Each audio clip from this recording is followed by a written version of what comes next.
이용했던 사람의 말 한마디 한마디에 따라서 굉장히 큰 영향을 받게 됩니다. 네, 안녕하십니까. 박종현 변호사입니다.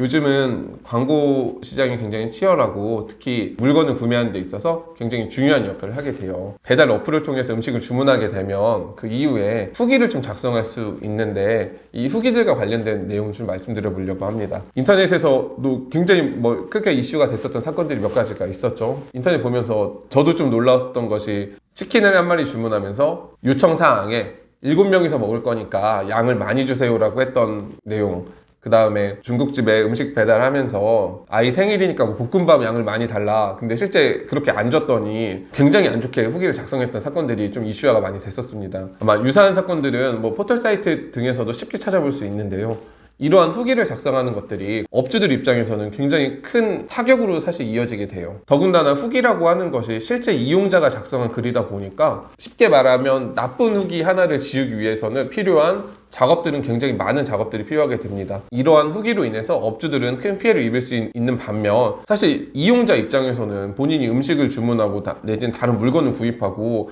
거기에 본인의 생각에 따른 후기를 작성하는 것은 당연히 소비자의 권리이기도 해요. 그러면 이러한 후기 작성이 흔히 말하는 사이버 명예훼손에도 해당할 수 있는지에 대해서 조금 살펴보려고 합니다. 관련해서 산후조리원 후기를 작성한 대법원 판결을 먼저 좀 살펴보도록 하겠습니다. 대법원 판결 사실관계 살펴보면 이 A라는 사람은 산후조리원을 이용한 다음에 산후조리원 이용과 관련된 글들을 총 9차례에 걸쳐서 인터넷 카페와 자신의 블로그 등에 이용 후기 게시하였는데, 그러한 과정 중에서 본인이 직접 겪은 불편했던 사실들을 적고 본인이 환불을 요구하였던 상황, 환불을 요구하였더니 산후조리원 측은 막장으로 소리 지르고 난리도 아니었다라고 기재했던 내용들, 이 부분들 때문에 산후조리원은 이 A를 정보통신망법상 명예훼손으로 고소하였던 사건입니다. 이 사건에서 1심과 2심은 카페 회원수가 2만 명이 넘고 이 A라는 사람이 작성한 내용들은 산후조리원에 대한 정보 제공 차원이 아닌 좀 비난의 측면이 있는 점, 산후조리원이 A의 환불 요구를 거절한 직후 A는 게시물 및 댓글로 계속적으로 또 집중적으로 게시물을 올린 점 등을 근거로 해서 이 A에게 50만 원의 벌금형을 선고했었습니다. 그런데 대법원은 1심, 2심과는 좀 다른 판단을 하였는데요, A가 비록 과장된 표현을 사용하긴 하였지만 본인이 제기한 불만에 대응하는 산후조리원 측의 문제점을 지적한 것이고, 또한 산후조리원에 관한 정보는 출산을 앞둔 임산부들의 관심과 이익에 관한 것으로서 산후조리원을 이용하려고 하는 임산부의 신중한 선택에 도움이 되었다는 점, 산후조리원의 요청으로 본인이 인터넷에 올린 글들을 삭제하거나 게시가 중단된 점, 또한 산후조리원 이용에 불편을 겪었다는 내용의 글로 인해서 산후조리원의 사회적 평가가 저하되기 어렵다라는 점을 근거로 해서 무죄를 선고하였던 사건입니다. 이 사건은 사실 그 당시에도 굉장히 큰 이슈가 됐었는데요, 산후조리원 같은 경우에는 사실 굉장히 예민한 곳이어서 산후조리원을 이용했던 사람의 어떠한 말 한마디 한마디에 따라서 사실 산후조리원의 영업은 굉장히 큰 영향을 받게 됩니다.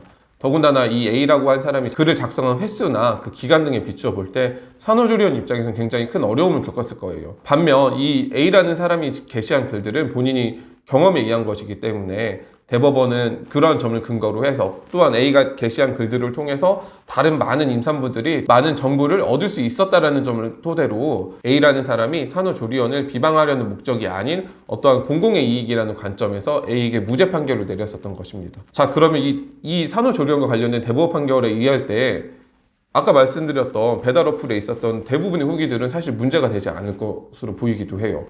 왜냐하면 이 사람들은 본인이 음식을 주문했고 음식이 맛이 있고 없고는 개인의 취향에 따라 조금씩 다를 수 있단 말이에요. 그러면 그런 글들을 쓰는 것은 소비자 입장에서는 당연히 의견을 밝힐 수 있는 권리가 있는 것이고, 따라서 그러한 사실관계에 기반해서 작성한 댓글이라고 하면은 문제가 되지 않을 여지도 있습니다. 관련해서 문의가 있으신 분들은 사무실로 연락을 주셔서 상담을 받아보시거나 아니면 영상에 댓글로 남겨주셔도 저희가 가능한 범위 내에서는 답변을 드리도록 하겠습니다. 감사합니다.